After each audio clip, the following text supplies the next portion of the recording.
Kareem Abdul-Jabbar, obviously one of the great players of all time, four-time award-winning columnist and writes regularly for publications including The Hollywood Reporter, The Guardian, and LA Times. His new technology service offers direct custom video messaging. Also check out iconomy.com, which helps pro athletes create brand equity and expand their legacy beyond sports to support themselves after retirement. Kareem joins us this morning. Good morning, Kareem. How are you? I'm doing well, Dan. Everything's okay. I don't know if you saw this. I hate to bring it up to you now. Wes Unseld passed away. I know that. Oh, jeez. Yeah. No, I didn't. I'm sorry to hear that. Wow. And I was trying to tell people how unique Wes Unseld was. You know, he missed out on the TV era, but it felt like he was 6'7", about 250 or 260. Yeah, you had to go around him. I mean, sometimes you get lucky, you could reach over him and get a rebound.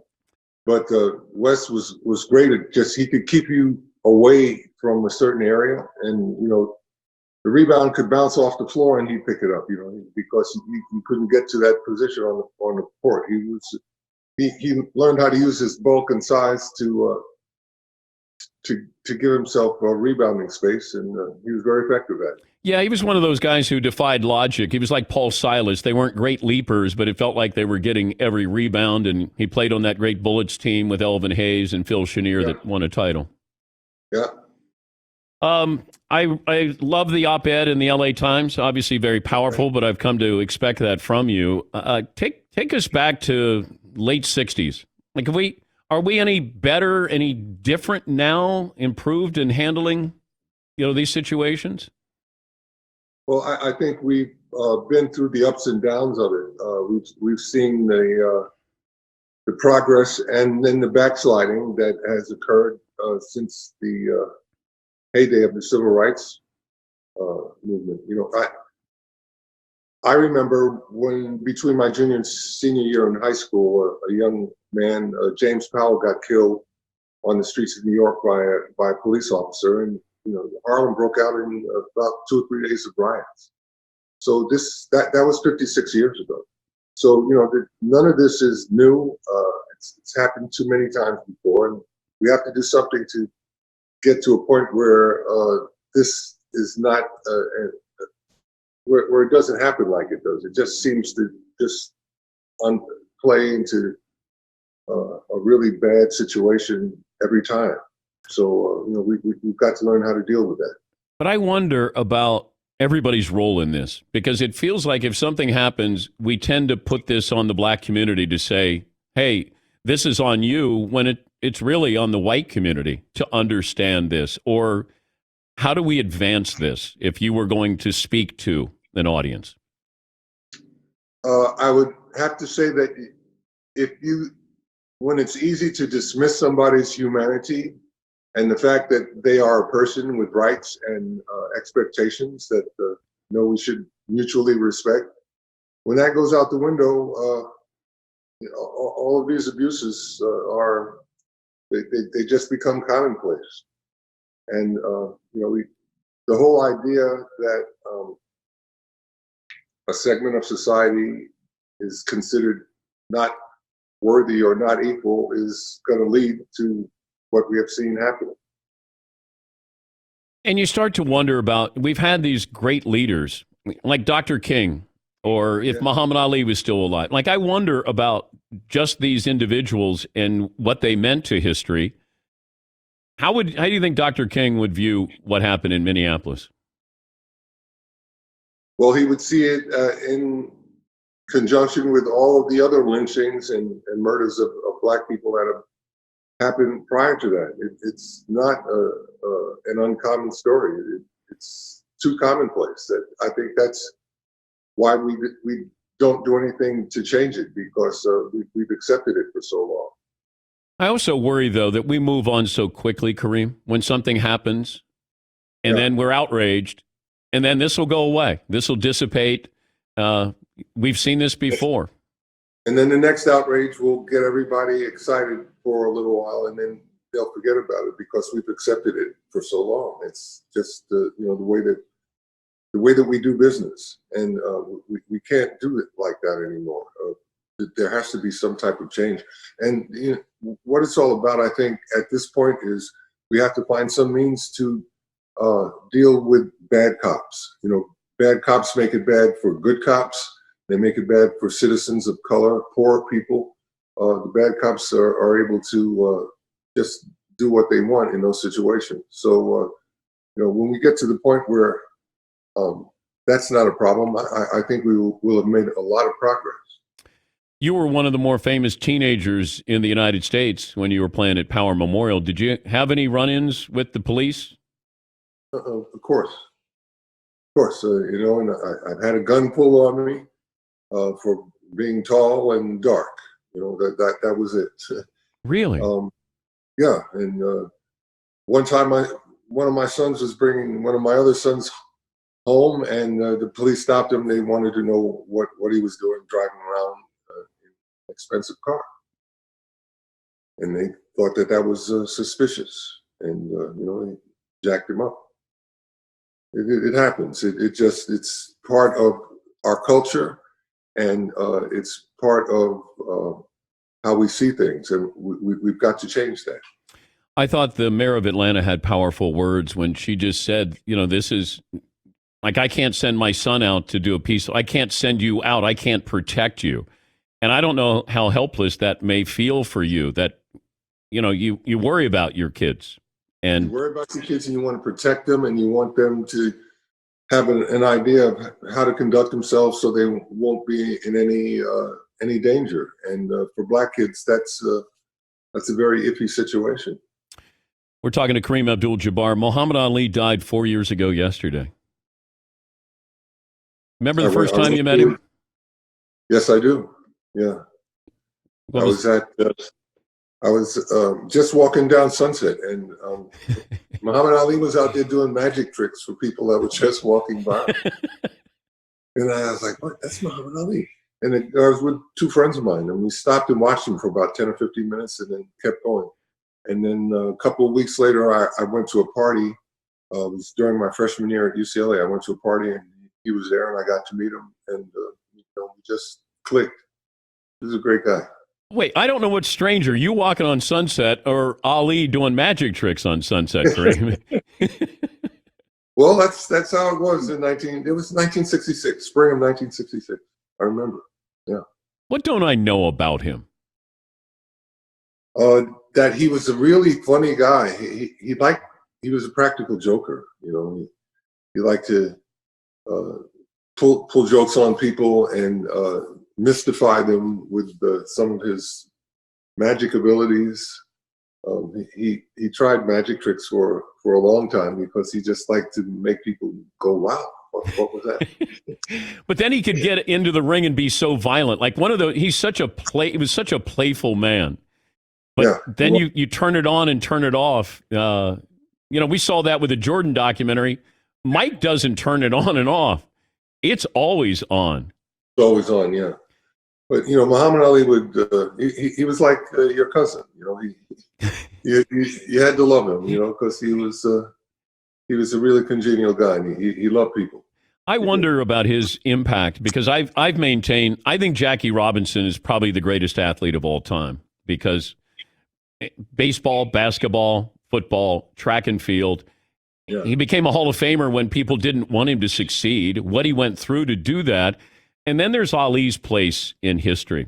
I don't know if you can categorize that, but the impact of Ali, and I said this when he died, Kareem, 4 years ago, he's leaving a legacy of athletes who are willing to step up now, I think, because they saw who he was when they saw all these testimonials, these tributes to Ali when he died. That you had LeBron and Chris Paul and Dwayne Wade and guys who are willing to put themselves out there. That's a powerful legacy that Ali left. Yeah, Black athletes really, for Black kids, Black athletes are the principal role models, and Black kids get a lot of positive direction from Black athletes. I know I did. When Jackie was playing for the Dodgers, I was a serious Dodger fan. And he just that kind of charisma really has an effect. And he never let it boil over, though. How do you think Jackie Robinson compartmentalized this with everything that he was going? I mean, I'm sure internally, but he sort of maintained his dignity. Yeah, and it was so hard to do at that time because people wanted to test him. But he had the right disposition, and he was definitely equipped. He was a pretty tough guy. A lot of those guys in the majors, he would offer to meet them under the stands, and if they wanted to sell it that way, we'll stick to baseball. When's the last time you shot a sky hook? Geez, I can't remember. While I was coaching, and working with Andrew Bynum, I had to demonstrate stuff. So I got back in some kind of shape at that point. But that's long ago and far away now. Do you care about any of these lists, Kareem? Where ESPN had the greatest college basketball player of all time poll, and I railed because you're the greatest college basketball player of all time. I was mad. I was probably madder than you would ever be, I'm guessing, but Jordan was the greatest college basketball player of all time. Just help me here. If you don't care about it, then I won't care about it. It's not important to me because the people that would vote for Michael Jordan and that don't have the perspective. They didn't see me play. I wish they had seen Oscar play. They really changed their mind about that. Michael wasn't anywhere near the college player that Oscar was. It all depends on your perspective, and when you understand that, you can see where someone would say that because Michael's style was so charismatic. People think that does it. But style and effect are two different things. But we look at Michael and we go, well, he won 6 titles, he didn't lose. Bill Russell won 11. He didn't lose. Like, I don't, how do you decide? You can't. And people who didn't see Bill Russell play have no idea, what he did. He stifled the whole league for 11 world championships. Michael Jordan had 6. There's no comparison. But people don't understand what's being compared, so that's why they get it wrong. So. You just missed out on Russell? Did my first year in the league was his first year in retirement. But I saw you against Wilt, and that was supposed to be this big showdown. Oh, let's see how Lou Alcindor is going to do against the great Wilt Chamberlain. What do you remember about that first meeting? First meeting, I didn't do too good, and everyone after that, I did very well. By my third year in the league, I was wearing Wilt out, and he retired. Yeah, and that's another thing that Wilt, he's a statistical anomaly. Yeah. He's not included in the greatest player of all time, it feels like, because we go, well, that's Wilt, and, the NBA was different back then. Yeah, it was different, but still what Wilt did, nobody's going to do. Who's going to score 100 points, average? What did he average? 50.4 points. Yeah, it's ridiculous what Wilt did, and nobody that saw him gets to vote now. They've all passed on. Wilt has passed on. So I think you're going to have to stop it in errors, and then maybe people will get it. Be a little bit more correct in how they assess these things. Yeah, and I tried. I don't want to be that guy who says, get off my lawn, but it feels like I'm speaking up for guys who people missed out on because I got to see everybody but Bill Russell play. And, I was there in Cincinnati at the Cincinnati Gardens, Cincinnati Royals. I got to see those, Maravich when he came in, when you came in. Run down the list of these great players, and I just say, you have no. Oscar played with the Royals. They were horrible. And then he got to Milwaukee, and then people go, oh, okay, Oscar, you won a title. I don't know. We pick and choose on what is great now, and we tend to. I had somebody arguing with me the other day about Rick Barry's greatness, and I said, God, you had to see him play. Like Rick Barry with that Golden State Warrior team, that was not a good team, but it was a team, and Rick Barry was awesome back then. Yeah, he was.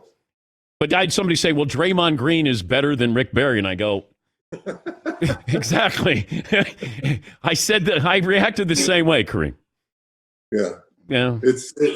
People have no idea of what guys did. So, you're just talking to people who can't relate to what happened before them. Yeah, and I know there's always this competitiveness, and yours was probably hidden a little bit more, but I have to believe there's every part of you that says you're as impactful or better than anybody else who's ever played the game. I think so. But, if you got time to argue, I don't. I'll continue to argue on your behalf. I actually saw the first time you played Bill Walton in a preseason game. You saw that game? At the University of Dayton. Okay.